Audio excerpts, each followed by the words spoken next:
જેટલા લોકો આગળ સ્ટેજની આગળ ધૂણતા હતા એક લોકોની પરિવારની અને એની આખી બેકગ્રાઉન્ડ ચેક કરવું જોઈએ, કારણ કે અંધશ્રદ્ધા નિવારણનો કાયદો પણ આપણા પાસે છે. એ માનસિક રોગી હોય તો કદાચ અંધશ્રદ્ધામાં આપણે ઘણા બધા ભૂતકાળમાં એવા દાખલાઓ જોયા છે કે પોતે માનસિક રોગી હોય ને ભૂત આવ્યું કરીને મૃત્યુ સુધી પ્રેરી જાય, એવી પણ ઘણા કિસ્સાઓ પ્રકાશમાં આવેલા જ છે. આપણી દિવ્ય દરબારમાં લોકોના ધૂણવાને લઈને કોંગ્રેસ છે તે મેદાને આવી છે.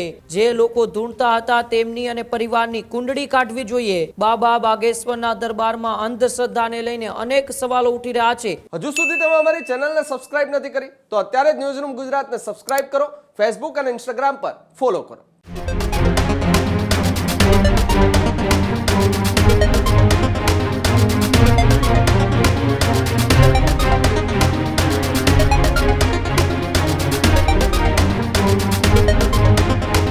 સમાચારોમાં આગળ વાત કરીએ તો સમાચાર રાજકોટથી સામે આવી રહ્યા છે, જ્યાં રાજકોટમાં ધીરેન્દ્ર શાસ્ત્રી એટલે કે બાબા બાગેશ્વરનો જે દરબાર હતો એ દરબારને લઈને હવે જે લોકો ધૂણતા હતા તે મામલો વધુ ગરમાયો છે. દિવ્ય દરબારમાં લોકોના ધૂણવાને લઈને કોંગ્રેસ છે તે મેદાને આવી છે. કોંગ્રેસ નેતા જેનીબેન ઠુમરે સોશિયલ મીડિયા પર પોસ્ટ કરી છે. જે લોકો ધૂણતા હતા તેમની અને પરિવારની કુંડળી કાઢવી જોઈએ. આવા માનસિક રોગી લોકોનો ઈલાજ કરવો જોઈએ, આવી વાત પણ જેનીબેન ઠુમરે કરી છે. બાબા બાગેશ્વરના દરબારમાં અંધશ્રદ્ધાને લઈને અનેક સવાલો ઉઠી રહ્યા છે. 2 દિવસની કથા અને કથા બાદ એ દિવ્ય દરબાર યોજાયો હતો અને દિવ્ય દરબારની અંદર લોકો ધૂણતા નજરે પડ્યા હતા. ધૂણતા લોકોએ પત્રકારો ઉપર હુમલો પણ કર્યો હતો અને હુમલા બાદ અનેક સવાલો ઊભા થયા હતા કે કેમ વારંવાર જે અંધશ્રદ્ધાના આક્ષેપો કરવામાં આવી રહ્યા હતા એ અંધશ્રદ્ધાના આક્ષેપો ક્યાંક ને ક્યાંક બાબા બાગેશ્વરના દરબારમાં સાચા પડ્યા અને તેને લઈને જ હવે કોંગ્રેસ નેતા જેનીબેન ઠુમરે પણ સોશિયલ મીડિયા ઉપર પોસ્ટ કરી છે અને પોસ્ટ કરીને અંધશ્રદ્ધા અને આવા માનસિક રોગી લોકો છે તેમનું ઈલાજ કરવું જોઈએ તેવી વાત કરી છે. ત્યારે સીધા જ આપણી સાથે ફોન લાઈન ઉપર વાતચીત કરવા માટે જેનીબેન ઠુમર જોડાયેલા છે. જેનીબેન, જે રીતે બાબા બાગેશ્વરના દિવ્ય દરબારના દ્રશ્યો સામે આવ્યા, દ્રશ્યો બાદ અંધશ્રદ્ધાના જે આક્ષેપો હતા તેમને પણ બળ મળ્યું અને હવે તમે પણ સોશિયલ મીડિયામાં એક સૂચક પોસ્ટ કરી છે.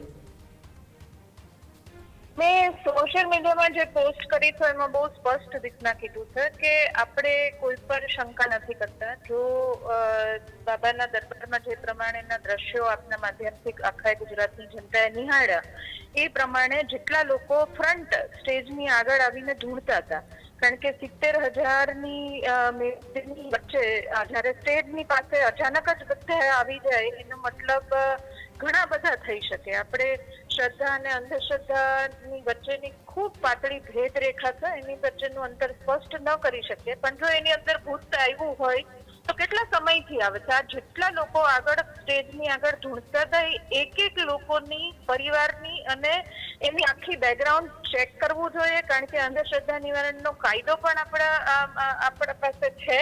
જો આ લોકોના ઢોંગ હોય તો એને સજા થવી જોઈએ, જો એનામાં ભૂત આવ્યું હોય તો એનું નિવારણ થવું જોઈએ, અને જો માનસિક રોગી હોય તો એની સારવાર થવી જોઈએ. આવું મારું સ્પષ્ટ માનવું છે. જી, પણ આ દિવ્ય દરબાર પહેલા અનેક સામાજિક આગેવાનો છે, વિજ્ઞાન જાથા છે, તેમણે પણ અંધશ્રદ્ધાના આરોપો લગાવ્યા હતા. બાબા બાગેશ્વરને ખુલ્લા પડકાર ફેંક્યા હતા. તે પડકાર નથી સ્વીકાર્યા અને ત્યારબાદ આવા દ્રશ્યો આવ્યા તો ક્યાંક ને ક્યાંક જે આક્ષેપો થયા હતા એ આક્ષેપો પણ એકંદરે સત્ય સાબિત થયા. જેનીબેન, આખી ઇવેન્ટ છે એના વિશે હું કોઈ પણ પ્રકારની ટિપ્પણીમાં પડવા નથી માંગતી. મારી એક જ વાત છે કે આ જે લોકો ઢૂંઢતા હતા એના માટેના પ્રયત્નો અને પગલા લેવા જોઈએ. એ માનસિક રોગી હોય તો કદાચ અંધશ્રદ્ધામાં આપણે ઘણા બધા ભૂતકાળમાં એવા દાખલાઓ જોયા છે કે પોતે માનસિક રોગી હોય ને ભૂત આવ્યું કરીને મૃત્યુ સુધી પ્રેરી જાય, એવી પણ ઘણા કિસ્સાઓ પ્રકાશમાં આવેલા જ છે આપણી પાસે ભૂતકાળમાં. તો આપણે હવે 21મી સદીના ગુજરાતમાં પ્રગતિશીલ ગુજરાતમાં રહીએ છીએ, તો જો આ દ્રશ્યો નિહાળ્યા છે તો એ પરિવારને મદદની જરૂર છે. જો ભૂત આવતું તો પણ મદદની જરૂર છે, માનસિક બીમાર હોય તો પણ મદદની જરૂર છે. એટલે સૌથી પહેલા તો જેટલા લોકો ધૂણતા હતા એનો આખો એક ડેટાબેઝ તૈયાર થવો જોઈએ.